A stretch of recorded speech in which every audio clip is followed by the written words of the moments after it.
தங்கம் விலை கிராமுக்கு 3000 ரூபாய் குறைவு. என்னடா சொல்ற?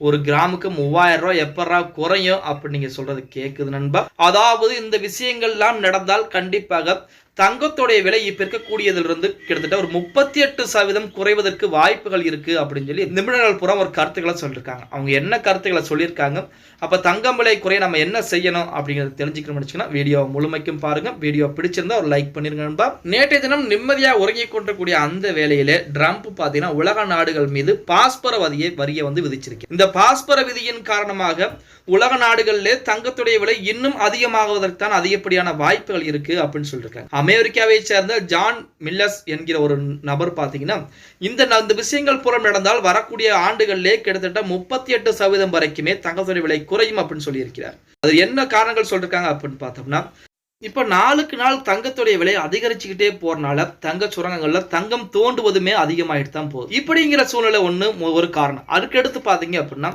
தங்கத்தின் மீது முதலீடு செய்வது. இப்ப நிறைய நபர்கள் பாத்தீங்க அப்படின்னா ஒண்ணு நிலத்தின் மீது முதலீடு செய்யறாங்க, இன்னொன்னு தங்கத்தின் மீது முதலீடு செய்யறாங்க. ஏன்னா தங்கத்தின் மீது முதலீடு என்பது செய்ய பாத்தீங்கன்னா அதோடைய மதிப்பும் என்பது உயர்ந்து கொண்டே போகும். முதலீடுகள் என்றைக்கு குறைகிறதோ அன்றைக்கு தங்கத்தின் விலை குறைய ஆரம்பிக்கும். இதை விட முக்கியமான காரணம் என்ன அப்படின்னா நம்ம மக்கள் பாத்தீங்க அப்படின்னா தங்கத்தின் மீது இருக்கக்கூடிய ஆர்வத்தை விருப்பத்தை என்னைக்கு குறைக்கிறாங்களோ அன்றையிலிருந்து தங்கத்தின் விலை குறைய ஆரம்பித்து விடும் அப்படின்னு சொல்றாங்க. இப்போ ஒரு பொருள் இருக்கு அப்படின்னா அந்த பொருளை வந்து வாங்குவதற்கு ஆட்கள் இல்ல, வாங்குவதற்கு யாரும் விருப்பம் தெரிவிக்கல அப்படின்னா அந்த பொருள் சந்தையில நாளுக்கு நாள் விலை குறைந்து கொண்டே போகும். அதே ஒரு பொருள் இருக்கிறது அப்படின்னா அந்த பொருளை வாங்குறதுக்கு அங்க இருக்கிறது 2 பொருள், ஆனா அந்த பொருளை வாங்குவதற்கு 30 பேர் இருக்காங்க அப்படின்னா அதோடைய விலை என்பது அதிகரித்து கொண்டே போகும்.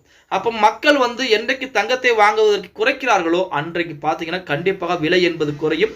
இது வரக்கூடிய ஆண்டுகளிலே 38% வரைக்கும் குறைவதற்கு வாய்ப்புகள் என்பது இருக்கிறது அப்படிங்கிற மாதிரி ஒரு தகவல் வெளிவந்திருக்கு. அதாவது கிராமுக்கு 3000 ரூபாய் வரைக்குமே குறையும். அது புறம் மக்களுடைய கையில் தான் இருக்கிறது அப்படிங்கிற தகவலை பார்த்தீங்கன்னா அமெரிக்காவை சேர்ந்த நபரே சொல்லி இருக்கிறார். ஓகே கைஸ், வீடியோ பிடிச்சிருந்தா மறக்காம ஒரு லைக் பண்ணி விட்டுருங்க.